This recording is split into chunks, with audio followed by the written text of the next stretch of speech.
Hi, you're watching Reddit Confessions. Here's a story that begins with silence because that's exactly how he ended it. It happened on a Thursday. The kind of Thursday that doesn't feel like anything. You know, the ones, no birthdays, no holidays, no weather worth mentioning. Just a filler day in the middle of the week. And that's what made it worse. Because when everything exploded, there wasn't even an excuse to hide behind. No storm, no power outage, no alcohol. Just fluorescent lights, a cold floor, and about 20 people staring at me like I was the one who owed them an apology. There's this sound that chairs make when people suddenly stop talking. A slow scrape, then nothing. That's the sound I remember most.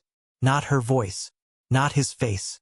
Just that awful in-between moment where everything is dead quiet and your own heartbeat sounds like a fire alarm. All I said was, well, stay or go. I didn't plan to say it. It wasn't some cinematic outburst. It wasn't even a conscious decision.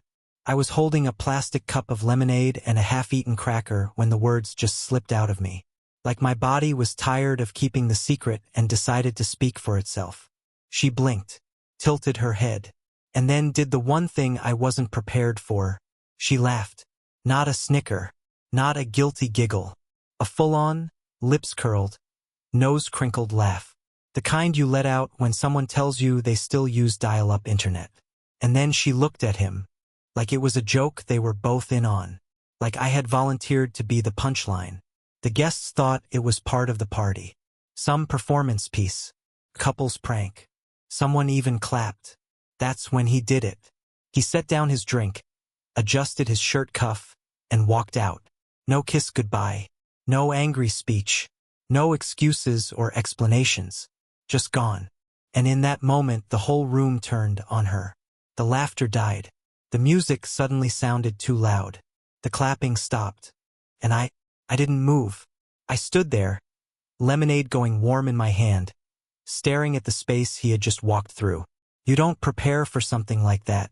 You imagine being cheated on, yelled at, humiliated, but you never imagine the other man rejecting both of you. I wish I could say I stormed out like a hero. I didn't. I stayed. I stayed until the cake was served. Until the guests awkwardly dispersed.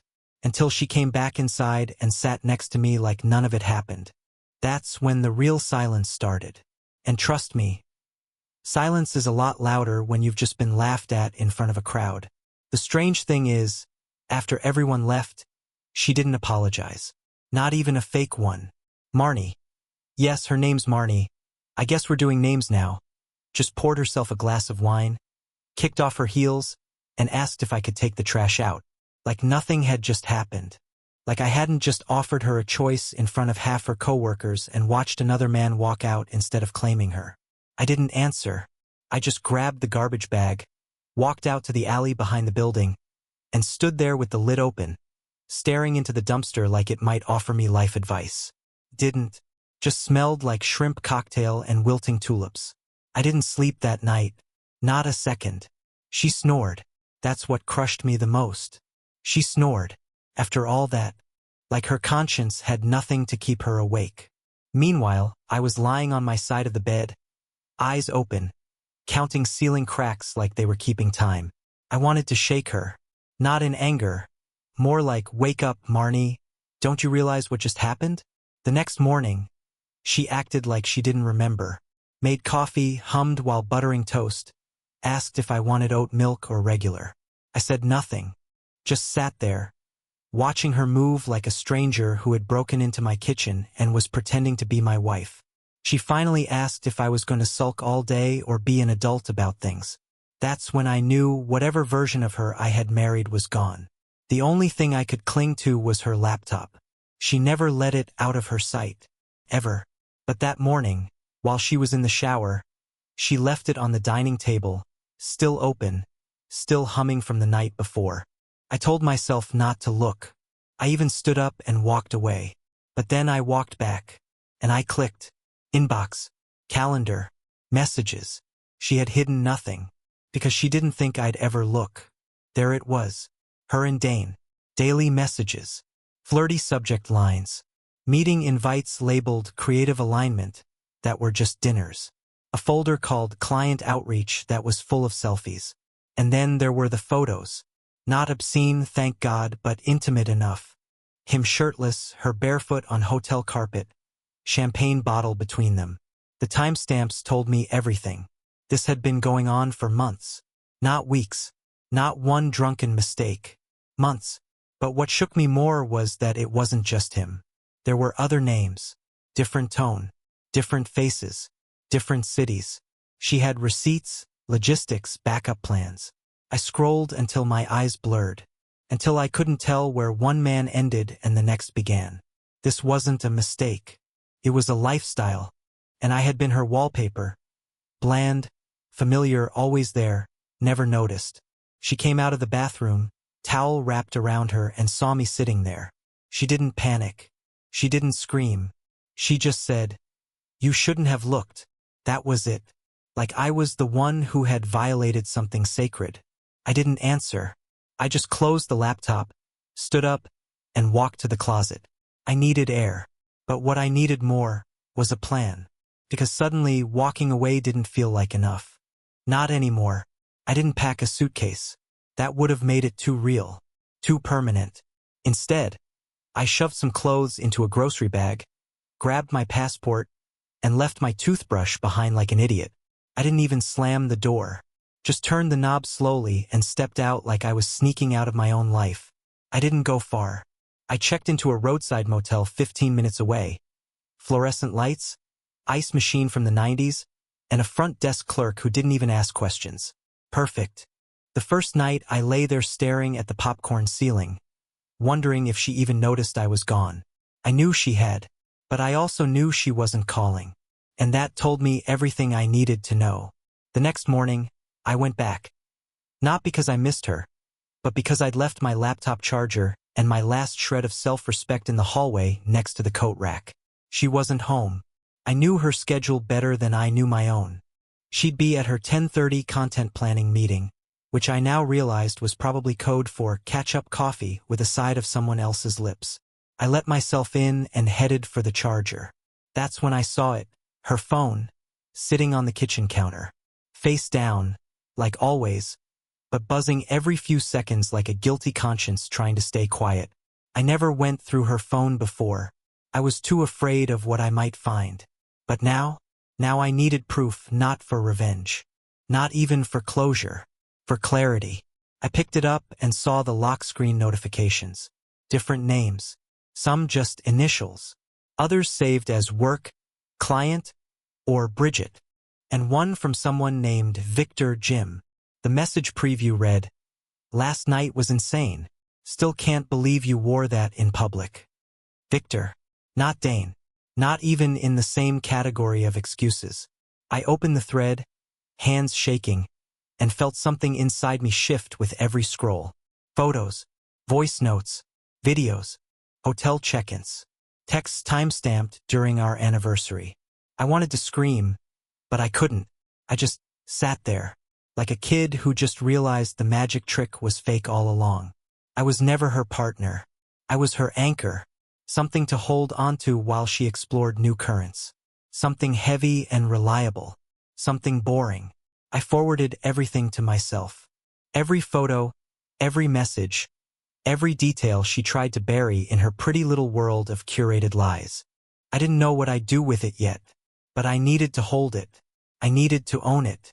Then, just as I was about to put the phone down, it rang. Marnie Redheart. She was calling herself from her work phone. I answered. I didn't speak. She didn't realize. I heard background noise, laughter, music, and then her voice, soft and sugar-sweet. "Hey babe," she said, not knowing I was listening. "I'm just checking if you left yet. Let me know when it's safe to bring the rest of my stuff in." My breath caught. A man's voice in the background chuckled and said, "Tell him we'll send him a thank you card." She laughed. I hung up. No yelling. No accusations. No slamming furniture. Just a quiet, measured breath. I dropped the phone back where I found it, grabbed my charger, and left the house like a ghost. Because now I knew exactly what I needed to do next. She thought she'd won. She thought I'd fade away like I always had. But this time, she'd made one critical mistake. She didn't check if I was listening. By the time I got back to the motel, I had already forwarded the files to a hidden email I hadn't used since college. Something about doing it made the whole situation feel separate from me, like I was documenting someone else's tragedy, not living through my own. I didn't cry. I didn't break anything. But I didn't sleep either. I sat cross-legged on the itchy motel carpet, scrolling through the photos of Marnie and her rotating cast of replacements, organizing them by date, labeling them quietly like I was some archivist of my own humiliation. I didn't want revenge. I wasn't that guy. I've never been that guy. I can't even send food back at a restaurant. But something in me shifted. Something gave way. It wasn't anger, it was clarity. For years, I thought I had to prove I was worthy of love, that I had to earn her affection back every time she drifted. But seeing the full scope of what she had done, I finally realized I was never even in the running. I was just convenient, familiar, harmless, and she thought I'd stay that way. I made 3 decisions that night. 1. I wouldn't confront her, not yet. 2. I wouldn't tell anyone, not until I had everything in place. And 3. I'd make sure the version of the story she told wouldn't be the one that stuck, no matter how messy this got. The next morning, I called my job and requested an emergency leave. They didn't ask questions. I'm the kind of guy who never takes vacation, never complains, never calls in sick. When I said, I need a few days to handle something personal, they just said, take what you need. I hung up and started making calls. Not to friends, I didn't want pity.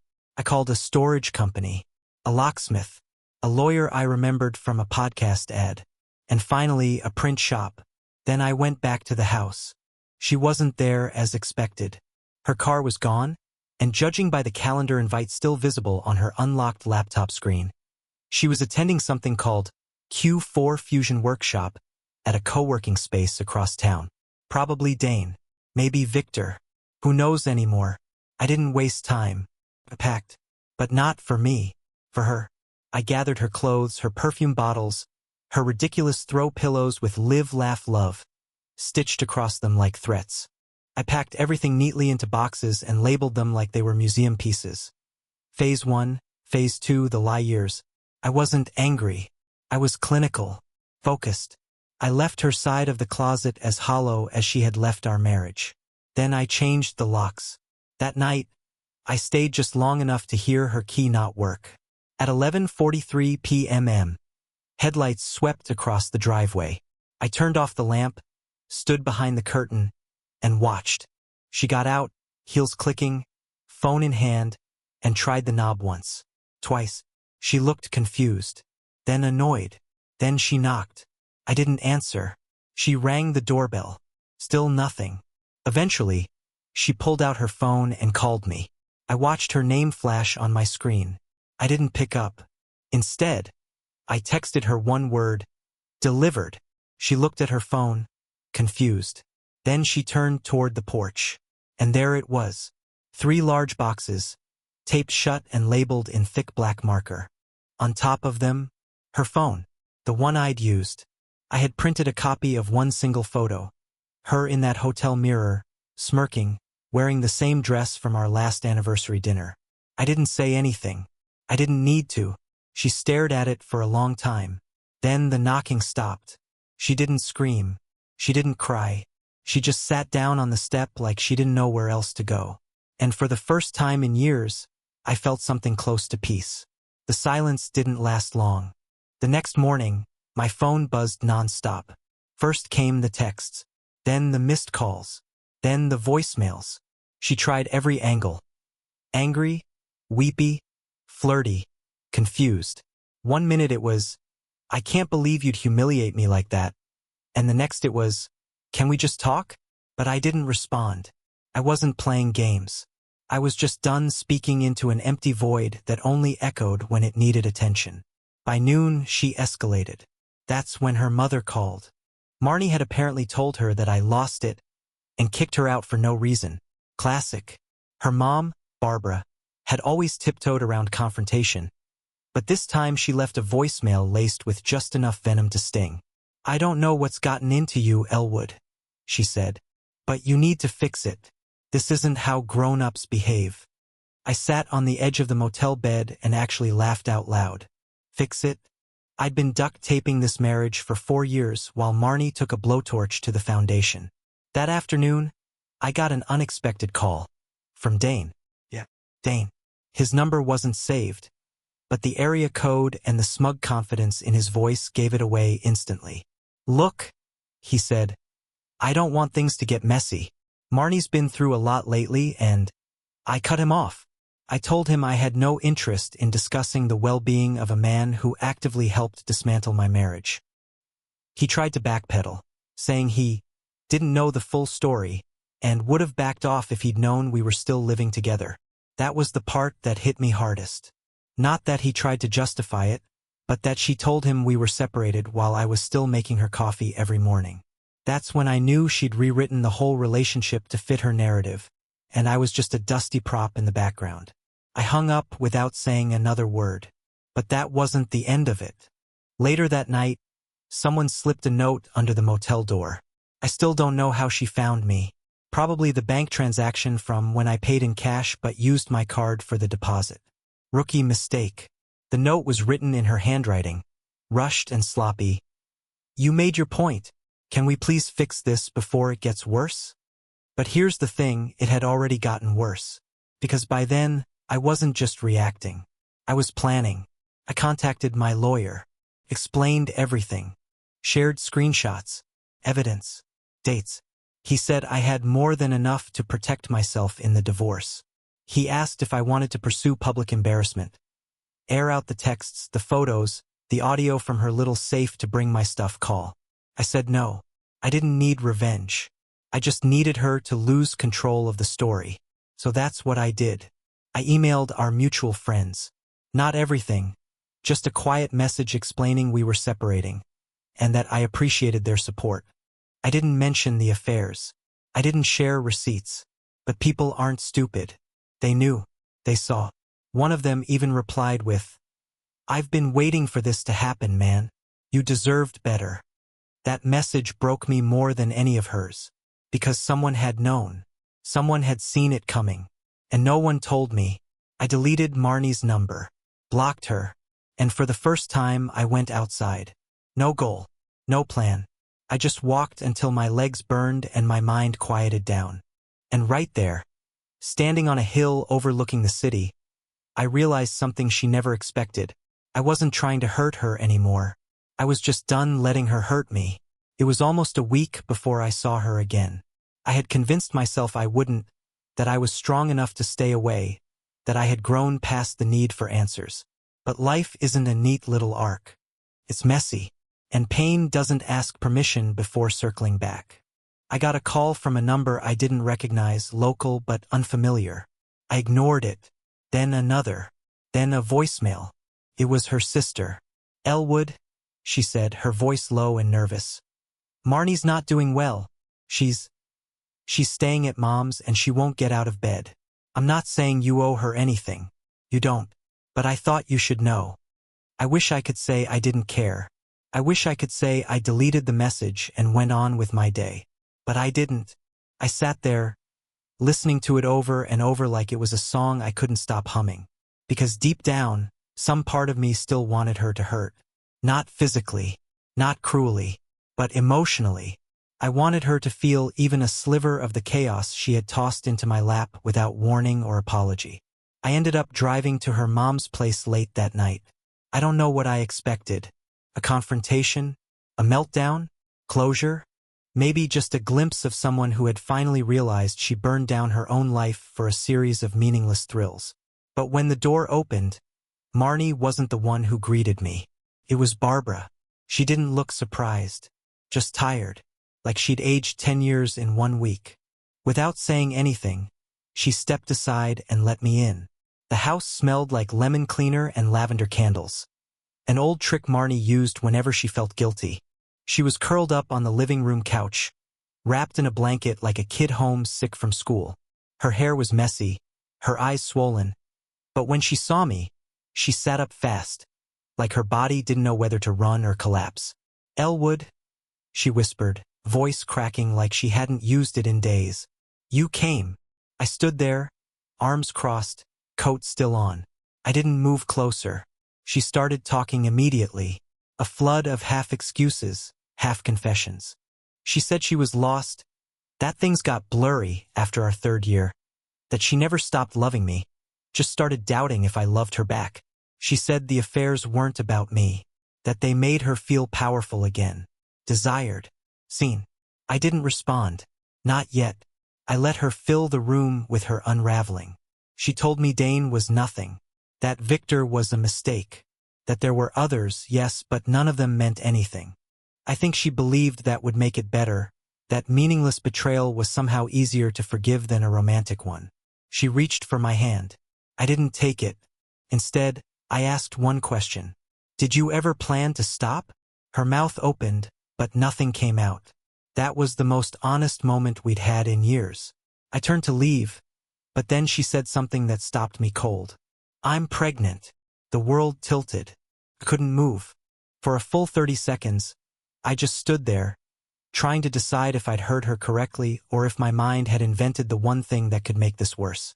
Then she added, almost in a whisper, I don't know whose it is. And just like that, the weight in my chest snapped free. I didn't yell. I didn't cry. I just walked toward the door as she began to sob behind me. The last thing I heard before it closed was Barbara shouting my name, but I didn't stop. I got in my car, gripped the wheel until my knuckles turned white, and realized that I wasn't broken anymore. I was done. And for the first time, I wasn't running away. I was finally choosing to leave. I didn't drive straight back to the motel. Couldn't. My hands were trembling too much to trust the wheel. I pulled over near an old grocery store that had gone out of business years ago, the parking lot overgrown with weeds pushing through cracked pavement. I just sat there in the dark, headlights off, engine running, trying to breathe like a normal person. Pregnant. And she didn't even know who the father was. That was the line I hadn't prepared for. I could handle betrayal. I could even stomach the lies. But this dropped me into a different kind of silence. One where the air felt heavier and the thoughts never stopped echoing. Every possible version of the future suddenly collapsed in on itself. I had imagined freedom, starting fresh, a slow healing process where I would eventually feel whole again. But now, I was tethered to her chaos in a way that made escape feel temporary. If the child was mine, I'd be tied to her forever. If it wasn't, I'd still have to live with the shame of being asked to raise proof of her infidelity. Either way, she had rewritten the story without my consent. Again, when I finally made it back to the motel around 3 a.m., I collapsed on the bed fully dressed and stared at the ceiling until daylight. My lawyer called around 9, asking if I still wanted to move forward with the divorce paperwork. I told him yes, but now we had to prepare for complications. He didn't ask what that meant, just said, got it, and told me to come by his office with any new documents or messages. He could tell something had shifted. I think everyone could. Then something unexpected happened. I got a call from someone I hadn't spoken to in nearly a year. Ben, my oldest friend. We drifted apart after Marnie and I got married. She always said he was negative and too into your business. Translation, he saw through her. I answered, and the first thing he said was, so it finally blew up, huh? No hello. No small talk. Just that. I almost laughed. I guess he saw the Facebook update I'd quietly posted the day before. A vague, taking time to heal. Appreciate your support kind of thing. I didn't mention Marnie. I didn't have to. People were already connecting dots. Ben invited me to lunch. Said I could crash at his place for a few days if the motel walls were starting to close in. I didn't hesitate. I packed up everything I had into the same grocery bag I left home with and checked out of the room like I was closing a chapter. The front desk clerk didn't even look up. Just slid the receipt across the counter like this was just another ordinary checkout. At lunch, Ben listened. Really listened. He didn't offer cliches. Didn't say, you're better off or plenty of fish in the sea. He just nodded and let me talk. I told him everything about Dane, about Victor, about the folder full of proof, the phone call, the moment on the porch, the boxes, the silence, and the pregnancy bombshell that nearly cracked whatever was left of my sanity. He only asked one question when I finished. What do you want now? I didn't know how to answer. I had spent so long reacting, escaping, surviving. I hadn't stopped to ask what came next. Did I want peace? Revenge? Justice? Closure? Maybe all of them, maybe none. But one thing I did know, I wanted to feel like a person again. Not a mistake someone regretted marrying. That night, I stayed at Ben's. His guest room wasn't much. A futon, a flickering lamp, a laundry basket full of unmatched socks. But it felt safer than anywhere I'd been in weeks. For the first time in what felt like years, I slept without dreams. Until my phone buzzed at 4:17 a.m. One message. From a new number. You think this is over? At first, I didn't even open the message. I stared at the screen, thumb hovering, heart sinking, already knowing it wasn't some random prank. Marnie had always been dramatic, but that line, "You think this is over?" It wasn't about love. It was about control. Even after everything, she still thought she held the pen in the story of my life. But here's the twist she never saw coming. I didn't care anymore. Not in the numb, broken way I had during those motel nights, but in the peaceful, detached way that only comes after you've been shattered and rebuilt from the dust. I deleted the message without responding. Then I blocked the number. Again. Ben found me in the kitchen the next morning, making the weakest cup of coffee imaginable, and tossed me a job posting. His company had an opening in their remote department. It wasn't glamorous, but it was stable, flexible, and best of all, it was mine. I applied that afternoon, got the interview 2 days later, and started the following week. In the meantime, my lawyer finalized the divorce filing. No long battles. No messy court drama. Once the paternity test confirmed the baby wasn't mine, Marnie stopped pretending to negotiate. She moved in with someone else. Maybe Dane, maybe another name I never knew. Honestly, it didn't matter anymore. I moved into a small one-bedroom apartment on the edge of town. No framed memories. No shared bank account.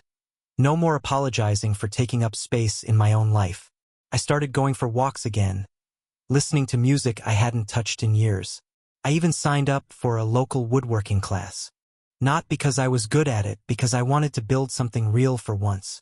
Something that wouldn't lie to me, cheat on me, or vanish when things got hard. One evening, after finishing my first homemade bookshelf, slanted, but standing, I sat on the balcony with a cold drink and looked out at the sky, and I realized something. I didn't miss her. I missed the version of her I had invented to survive. And now that I had stopped trying to fix what never loved me back, I could finally begin building a life that did. So yeah, this story didn't end with revenge or some explosive confrontation. It ended with a choice. Mine. And for the first time in years, I chose me. Thanks for watching this story on Reddit Confessions. If you've ever experienced something unexpected that changed the course of your life, or a dramatic historical event that fascinates you, drop it in the comments below. We love hearing your stories. Don't forget to like, subscribe, and share if this confession hit home. Until next time, stay strong and choose yourself.